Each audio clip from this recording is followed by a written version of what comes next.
जी अस्सलाम वालेकुम रहमतुल्लाहि व बरकातहू। प्यारे दोस्तों, कैसे हैं आप लोग? उम्मीद करता हूं तमाम भाई खैर खैरियत से होंगे। आज मैं मुल्की हालात की वजह से पोल्ट्री के ऊपर पड़ने वाले इफ़ेक्ट्स के बारे में बात करने वाला हूं। जैसा कि आप जान सकते हैं कि पाकिस्तान में डॉलर ऑलमोस्ट ख़त्म हो चुके हैं, जिसकी वजह से इंटरनेशनल बिज़नेस बहुत मुतासर हो रहा है। ख़ास तौर पे याद रखेंगे हमारा पोल्ट्री का जो काम है वो बहुत ज़्यादा मुतासर होने वाला है, जिसकी वजह से अब फ़ीड की जो है वो बहुत ज़्यादा किल्लत पड़ने वाली है। ठीक है, फ़ीड आपको नहीं मिलेगी 1000 रुपये किलो भी। ठीक है, इस वजह से अब नई फ़ीड में मुतारफ़ करवाने लगा हूं, जो कि बहुत आसान है और स्टीरॉयड फ़ीड से भी ज़्यादा ताकतवर है, याद रखें। अच्छा, हमने करना क्या है? हमने गंदम ले लेनी है।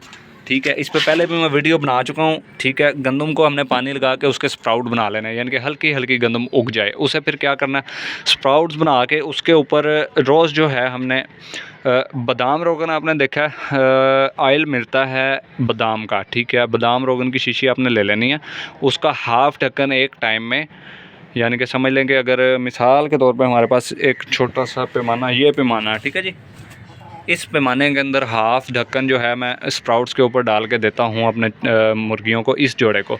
ठीक है, ये क्वालिटी डे एक ही जोड़ा फ़िलहाल मेरे पास रह गया, तो मैंने शार्ट कर दिए हैं हालात की वजह से मुल्क के। ठीक है, ये मेरी होम ब्रीड का जोड़ा है। सही है, इन्हें मैं करता क्या हूँ, हाफ़ ढक्कन बादाम रोगन का लेके ना, आप ऑलिव ऑयल इस्तेमाल कर सकते हैं, आप एवियन इस्तेमाल कर सकते हैं। ठीक है, उसके अलावा आप ये भी इस्तेमाल कर सकते हैं बादाम रोगन भी। ठीक है, बादाम रोगन ज़्यादा बेहतर है क्योंकि ये एक नेचुरल चीज़ है तो वो भी दोनों चीज़ें नेचुरल, लेकिन बादाम रोगन एक मोतदिल सी चीज़ है। ये एवियन और ऑलिव ऑयल जितना गर्म नहीं है, इतना हाई कैलोरी नहीं है, लेकिन बेहतरीन चीज़ है। इससे एक तो ये है कि मुर्गी का पेट नहीं ख़राब होता। ठीक है, दूसरा ये है कि अच्छा, मैं आपको इसका रिज़ल्ट भी दिखाता हूँ। आप देख सकते हैं कि ये इस टाइम एगिंग पे है और इसने अपना पोटा कैसे भरा हुआ है मुर्गी ने। ठीक है, ये अंडे भी दे रही है। इसे मैं कुछ और नहीं डाल रहा स्प्राउट्स के अलावा, क्योंकि फ़ीड बहुत महंगी होने वाली है और हो भी गई है। ठीक है, स्प्राउट्स में इसे सिर्फ डाल रहा हूँ और वो मुर्गा देखें, वो इसके साथ क्रॉसिंग पे है, लेकिन उसके बावजूद उसके पर नहीं गिरे और पर भी बिल्कुल शाइनिंग वाले हैं। और मुर्गी का भी बिल्कुल ये हिसाब है, इनकी क्वालिटी नहीं गिर रही। हालांकि ब्रीड पे जब परिंदे हों तो उनकी क्वालिटी थोड़ी बहुत गिरनी शुरू हो जाती है, ये एक नेचुरल थिंग है।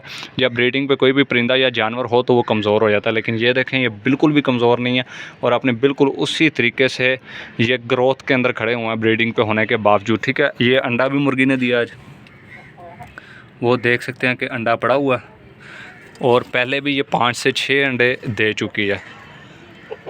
सही है, तो ये तरीका आप इस्तेमाल करें। गंदम अपनी लेके रख लें, उसके स्प्राउट बना के खिलाएं। एक तो उनका वज़न बढ़ जाता है, फ़ीड आपकी बढ़ जाती है। 1 किलो फ़ीड के अंदर अगर आप पानी मिक्स करके 2-3 दिनों से पानी का छट्टा लगाते रहेंगे, वो हल्की हल्की उगाएगी तो 1 किलो की 1.5 किलो फ़ीड हो जाएगी।